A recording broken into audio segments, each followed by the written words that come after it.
आप सभी को सादर प्रणाम and welcome to another episode of Bhagavad Gita series. आज की इस वीडियो के अंदर हम कवर करेंगे श्लोक नंबर 11 से लेकर श्लोक नंबर 22 तक। तो चलिए फटाफट रिकॉल कर लेते हैं कि पिछले वीडियोस के अंदर हमने क्या क्या देखा था श्लोक नंबर 10 तक। तो श्लोक नंबर 10 तक हमने ये देखा कि मुख्य तौर पे निरीक्षण की चर्चा की जा रही है। चर्चा निरीक्षण की दुर्योधन कर रहे हैं। कॉन्वर्जेशन जो है वो दुर्योधन और द्रोणाचार्य के बीच में चल रहा है। एंड जो दुर्योधन है वो क्या कर रहा है, पहले पांडवों की सेना का निरीक्षण करके आचार्य द्रोण को बता रहा है और उसके बाद अपनी सेना के अंदर जितने भी महारथी हैं उनके बारे में गुरु द्रोण को बता रहा है। चलिए देखते हैं। तो श्लोक नंबर 11 के अंदर जो कॉन्वर्सेशन है वो अगेन द्रोणाचार्य और दुर्योधन के बीच में कंटिन्यूड है। तो दुर्योधन द्रोणाचार्य को कह रहे हैं कि पितामह के नेतृत्व में हमारी जो सेना है वो सब और से सुरक्षित है। और वो ये भी कह रहा है कि पांडवों की सेना को देखिए, पांडवों की सेना भीम के नेतृत्व में सुरक्षित है और हमारी सेना क्योंकि पितामह के नेतृत्व के अंदर है तो पॉसिबल ही नहीं है कि हम पांडवों से हार जाएं। इसलिए सभी लोग पितामह भीष्म को चारों ओर से सुरक्षा प्रदान करें। अब यहाँ पे बहुत ही महत्वपूर्ण बात है जो समझ लेनी चाहिए कि दुर्योधन के दृष्टिकोण से अगर हम युद्ध को देखें तो युद्ध का सेंटर अर्जुन नहीं है। हम लोगों को ऐसा लगता था आज तक कि जो महाभारत का युद्ध है वो सारा का सारा अर्जुन पे टिका है, बट ऐसा नहीं है। अगर आप दुर्योधन के पक्ष से देखें तो सारा का सारा भार भीम पे टिका है। इसलिए दुर्योधन ये समझ रहा है कि जो पांडवों की सेना है वो भीम के कारण सुरक्षित है क्योंकि भीम सबसे बड़ा बलवान है। दुर्योधन के दृष्टिकोण में सारे पांडवों में से सबसे बड़ा प्रतिद्वंदी, सबसे ज्यादा बलशाली अगर वो किसी को मानता है, टक्कर वाला अपने, तो वो किसको मानता है? भीम को मानता है। तो यहाँ पे सबसे बड़ी बात ये है कि कितना अच्छा लेसन दिया है कि कोई चीज आपके पर्सपेक्टिव में कोई और हो सकती है लेकिन सामने वाले के पर्सपेक्टिव में भी कोई और हो सकती है। जरूरी नहीं है कि जिस पर्सपेक्टिव से आप देख रहे हैं सामने वाला व्यक्ति भी उसी पर्सपेक्टिव से चीजों को देख रहा हो, समझ रहा हो। वह अपनी बुद्धि, अपनी सोचने समझने की क्षमता से ही चीजों को परसीव करता है। ये बात बहुत ही ध्यान में रख लेने जैसी है। अब श्लोक नंबर 12-13 की ओर चलते हैं। श्लोक नंबर 12-13 के अंदर जब दुर्योधन का यह कथन किसने सुना? पितामह ने सुना। तो उनके मन में थोड़ी हर्ष की भावना उत्पन्न होती है और उसके बाद वह ऊंचे स्वर में अपना शंखनाद करते हैं। ये 12वां श्लोक था और 13वें श्लोक में ये बताया गया है कि शंखनाद के बाद सारे ढोल, नगाड़े, मृदंग, नृसिंह आदि बाजे एक ही साथ बजने लगते हैं और इनका शब्द बड़ा ही भयंकर सुनाई पड़ता है। तो युद्ध प्रारंभ होने से पहले जितने भी बाजे और शंखनाद इनके पक्ष से होने थे, कौरवों के पक्ष से होने थे, वो यहाँ हो जाते हैं और शंखनाद कौन करते हैं? पितामह भीष्म करते हैं। तो अब आइए बढ़ते हैं श्लोक नंबर 14, 15 और 16 की तरफ। तो अब जब कौरवों की तरफ से शंखनाद हो चुका था तो वो एक अंतिम आशा संधि की वो भी जाती हुई प्रतीत यहाँ पे होती है। और अब सफेद घोड़ों से सुसज्जित जो रथ है जिसपे श्री कृष्ण और अर्जुन सवार हैं, वह लोग भी अपने दिव्य शंख बजाते हैं। अब हम आपको बताते हैं कि कृष्ण और अर्जुन के शंख के नाम क्या थे।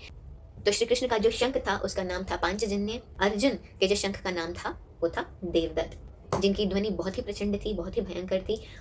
और इसके बाद भीम ने पौंड्र नाम का अपना शंख बजाया। कुंती पुत्र राजा युधिष्ठिर ने अपना अनंत विजय नामक शंख बजाया। नकुल और सहदेव ने अपने सुघोष और मणिपुष्पक नामक वाले शंख बजाए। तो ये थे श्लोक नंबर 14, 15 और 16 के अर्थ। श्रेष्ठ धनुष वाले काशीराज महारथी शिखंडिनी, धृष्टद्युम्न राजा विराट और अजय सात्यकी द्रुपद ने, द्रौपदी के 5 पुत्रों ने और विशाल भुजाओं वाले सुभद्रा के पुत्र अभिमन्यु ने, इन सब ने अपने अपने अलग अलग शंख बजाए।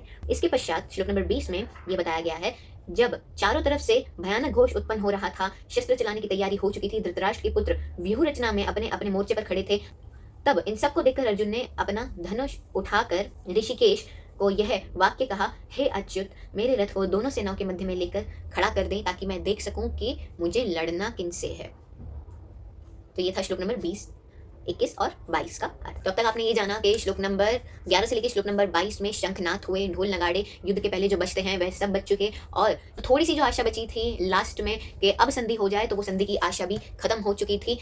इन श्लोकों में समझने वाली बात यह भी है कि जो शंखनाद हुआ वो पहले कौरवों की तरफ से हुआ, जो ये इंडिकेट करता है कि हमने आपकी बात का रिएक्शन दिया। श्री कृष्ण ने जो शंखनाद अपना किया वो बाद में किया, दैट मीन्स एक्शन का रिएक्शन दिया। वो पहले रिएक्ट करने नहीं चले गए थे, वह युद्ध नहीं चाहते थे। ये भी इस बात का संकेत है कि उन्होंने कितनी संधि करने की प्रयास करी होगी, उसके बाद युद्ध के मैदान तक वह पहुंचे। तो पांडवों की ओर से बाद में शंख बजना इस चीज का प्रतीक है कि वह युद्ध के लिए प्रथम तत्पर नहीं थे। जो तत्पर था वो कौन था? दुर्योधन था। अर्जुन श्री कृष्ण को यह कहता है कि मुझे ले चलिए दोनों सेनाओं के बीच में ताकि मैं देखूं कि मुझे लड़ना किन लोगों से है। जब भीतर युद्ध नहीं होता तब जांच पड़ताल करनी पड़ती है। दुर्योधन इस जांच पड़ताल के बीच में नहीं फंस रहा क्योंकि दुर्योधन को अंतर ही नहीं पड़ता किसी से कि उसे किसको मारना है, परंतु अर्जुन को अंतर पड़ता है क्योंकि अर्जुन द्वंद के अंदर है। वह नहीं चाहता सामने से लड़ना, उसके मन के अंदर किसी के भी प्रति कोई भी हेट्रेड नहीं है। दूसरी बात कि जिससे लड़ना है उसे ठीक से पहचान लेना जरूरी होता है। ये युद्ध का सबसे पहला नियम है और फिर इसमें सारे युद्ध आ जाते हैं, चाहे वो युद्ध बाहरी वास्तविक युद्ध हो या वो आपके मन के भीतर घट रहा आंतरिक युद्ध हो। शत्रुओं को पहचानना, शत्रुओं को देखना बहुत ही अनिवार्य होता है। शत्रु की पहचान युद्ध का पहला नियम है और युद्ध में केवल वही जीत सकते हैं जो अपने शत्रुओं को ठीक से पहचानते हैं। और जब अर्जुन श्री कृष्ण से ये कहता है कि मेरे रथ को दोनों सेनाओं के मध्य में लाके खड़ा कीजिए, ये वाक्य ऐसे ही अर्जुन ने नहीं कह दिए। ये वाक्य जब अर्जुन ने कहा होगा तो उसके भीतर बहुत ही शांत होके, बहुत ही सोच के कि मैं देख तो लूं कि मेरे को लड़ना किससे है, बहुत ही पेशेंस रख के, बहुत ही धैर्य के साथ, बहुत ही शांत चित्त के साथ उसने ये बात कही होगी। और इसके पीछे का बहुत महत्वपूर्ण कारण है कि युद्ध करते वक्त जितनी शांति की आवश्यकता होती है उतनी आवश्यकता जीवन के किसी कार्य में नहीं होती। तो युद्ध के मैदान में खड़ा होकर व्यक्ति अगर अपना धैर्य विवेक सब खो रहा है, जैसे दुर्योधन खो चुका है, वे इतना तत्पर हो चुका है, उतना तत्पर अर्जुन नहीं है। अर्जुन शांत है, इज वेरी काम। तो युद्ध के क्षण के अंदर, चाहे वो युद्ध कैसा भी हो, उस समय जितना साक्षी भाव, जितना भीतर झांकने की दृष्टि व्यक्ति को चाहिए होती है, जितनी मन की शांति और स्थिरता चाहिए होती है, जो साक्षी भाव चाहिए होता है, उतना किसी भी क्षण के अंदर नहीं चाहिए होता। यह अर्जुन ये कह रहा है कि अब मैं साक्षी होकर देख लूं कि कौन कौन लड़ने को आए हैं।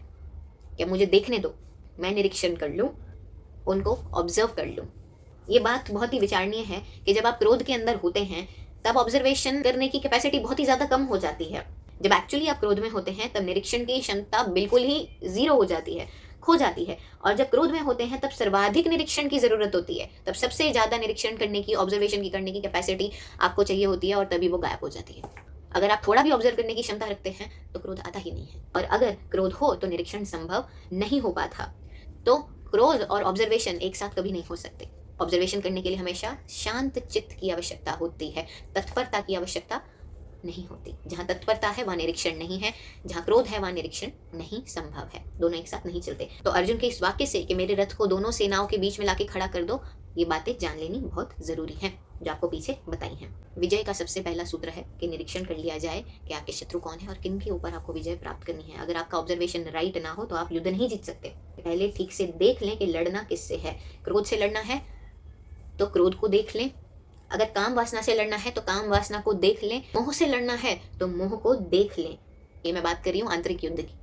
जैसे अर्जुन बाहरी युद्ध में देख रहा है कि मुझे लड़ना किससे है, वैसे ही इस बात से ये संदेश मिलता है कि जब व्यक्ति के भीतर अंदर के द्वंद्व हो, अंदर युद्ध करना हो, तो जिसके प्रति उसे युद्ध करना है उसको देख लेना चाहिए। और ये सबका पूरा निरीक्षण तभी संभव है जब व्यक्ति शांत हो, जब व्यक्ति अपने भीतर झांकने की क्षमता रखता हो और जब साक्षी भाव उसके अंदर विद्यमान हो। तब मिलते हैं अगली वीडियो के अंदर अगले श्लोकों के साथ। तब तक के लिए आप इस वीडियो को लाइक कीजिए, शेयर कीजिए और हमारे साथ जुड़े रहिए। जय श्री कृष्ण, जय श्री राम।